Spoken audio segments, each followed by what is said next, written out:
అది 1903వ సంవత్సరం. బెంగాల్ ప్రాంతం ఆంగ్లేయ అధికారి జే.ఏ. బర్డల్ తన బృందంతో కలిసి ఒడిశాలోని కోనార్క్ సూర్య దేవాలయానికి చేరుకున్నాడు. ఇది సాధారణ పర్యటన కాదు. ఆ రోజు ఆయన గుడి లోపల వింత దృశ్యాలను చూశాడు. ఆ వెంటనే గుడి యొక్క గర్భగుడిని ఇసుకతో పూర్తిగా నింపేయాలని ఆయన ఆదేశించాడు. అలాగే 800 సంవత్సరాల కంటే పురాతనమైన ఈ గుడిని శాశ్వతంగా మూసేయాలని కూడా చెప్పాడు. ఈ రోజు దాదాపుగా 123 సంవత్సరాలు గడిచిపోయింది.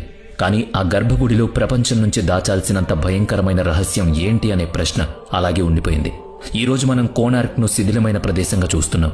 కానీ గతంలో ఈ గుడి సముద్రంలో ప్రయాణించే పడవలకు భయంకరమైన సంకేతం ఉండేది. ఈ గుడి మీదుగా వెళ్లే ఏ పడవైనా దారి తప్పేది లేదా సముద్రంలో మునిగిపోయేది. ఈ కారణంగానే పోర్చుగీస్ నావికులు ఈ గుడికి నల్లటి గోపురం అని పేరు పెట్టారు. పెద్ద పడవల్ని కూడా ముంచేసే అంత శక్తి కోనార్క్లో ఏముంది అనేది పెద్ద రహస్యం.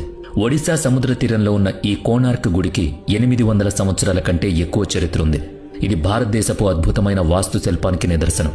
సున్నం, బరువులు ఎత్తే యంత్రాలు లేని ఆ కాలంలో మన పూర్వీకులు దీన్ని ఎలా కట్టారు అనేది ఆశ్చర్యం. వారు అత్యాధునిక ఇనుప చీలల విధానాన్ని ఉపయోగించి ఈ అద్భుతమైన కట్టడాన్ని నిర్మించారు. 8 లోహాలతో చేసిన సూర్య భగవాను విగ్రహం ఎలా తయారు చేయబడింది? ఈ గుడి నిర్మాణం జరుగుతున్నప్పుడు 12 సంవత్సరాల వయసున్న బాలుడు తన ప్రాణాలను ఎందుకు అర్పించాడు? అసలు ఈ గుడిని ఎవరు నిర్మించారు? ఈ గుడి తన కాలం కంటే చాలా ముందుంది. సూర్యదేవుని రథం ఆకారంలో ఉన్న ఈ గుడి నేటికీ ప్రజలను ఆశ్చర్యపరుస్తుంది. ఈ రథం చక్రాలు ఎలాంటి గడియారం లేకుండానే ఖచ్చితమైన సమయాన్ని చెబుతాయి. ఇదంతా ఎలా? మన పూర్వీకుల దగ్గర ఉన్న ఆ సాంకేతికత ఏంటి?